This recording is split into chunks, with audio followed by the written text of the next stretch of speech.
I don't think it's appropriate for Facebook to do fact-checking. This has been a clarifying moment.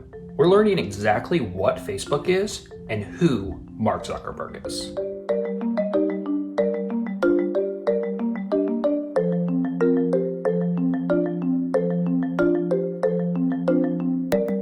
At Facebook, we've tried to distinguish ourselves as being really strong in favor of giving people a voice and free expression.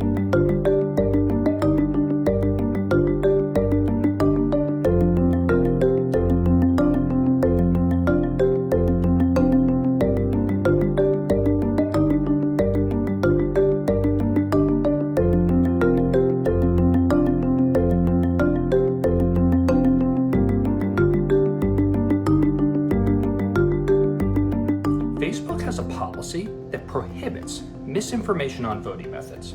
When Zuckerberg announced the policy, he was clear that it applied to politicians, including Donald Trump. But now that Trump is violating the policy, they refuse to enforce it.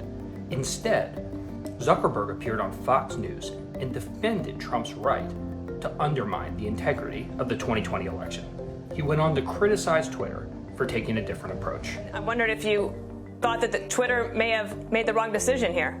Yeah, that's right, Dana. We have a different policy, I think, than Twitter on this. I just believe strongly that Facebook shouldn't be the arbiter of truth of everything that people say online. The fact is, for several years, Zuckerberg has oriented Facebook's entire public policy apparatus around placating Trump and the Republicans. Trump is currently spending millions of dollars on ads featuring claims that have been debunked by Facebook's own fact checkers. I'm very big on Facebook. In response, Facebook changed its policies to allow Trump and other politicians to lie in ads. I don't think that Facebook or internet platforms in general should be arbiters of truth. Again and again, Facebook has taken action to empower Trump and the right wing in violation of its own policies. I have receipts.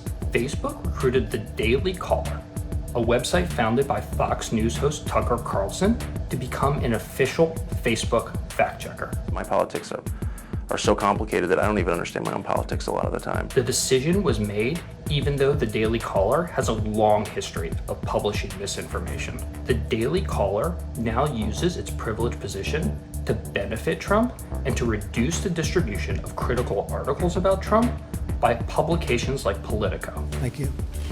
Daily Caller. Why does the Daily Caller get the fact check Politico?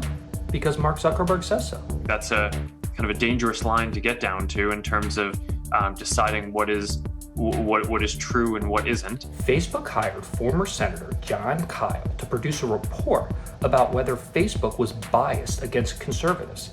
It made no effort to study whether Facebook was biased in any way against liberals. They're loyal little robots, they're lemmings, it's a mindless horde of sad, insecure, dumb people. Zuckerberg recently invited right-wing pundits to his home to discuss partnerships and free speech.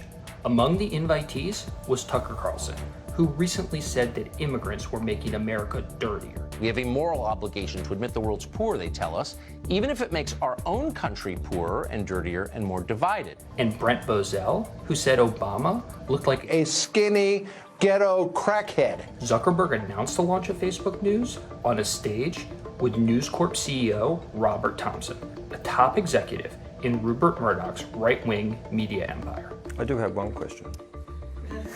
What took you so long? The head of Facebook News, Campbell Brown, continues to be involved in her own website, The 74, which she founded with the support of Trump Education Secretary Betsy DeVos.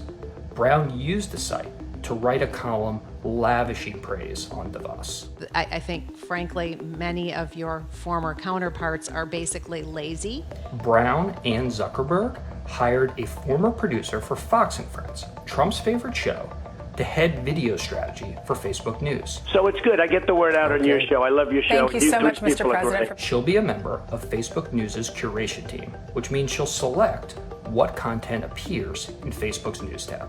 Facebook News, elected to include Breitbart, a noxious right-wing website that was caught laundering white nationalist talking points among 200 trusted news sites included in its launch. We've tried to distinguish ourselves as being really strong in favor of giving people a voice and free expression. Facebook allows the Daily Wire, another right-wing website, to operate a network of 14 large Facebook pages that purport to be independent but exclusively promote Daily Wire content. This is in clear violation of Facebook's rules. I hope to make my fellow people proud of the work that we're doing. I've been reporting on Facebook because it remains a key source of information for billions of people around the planet.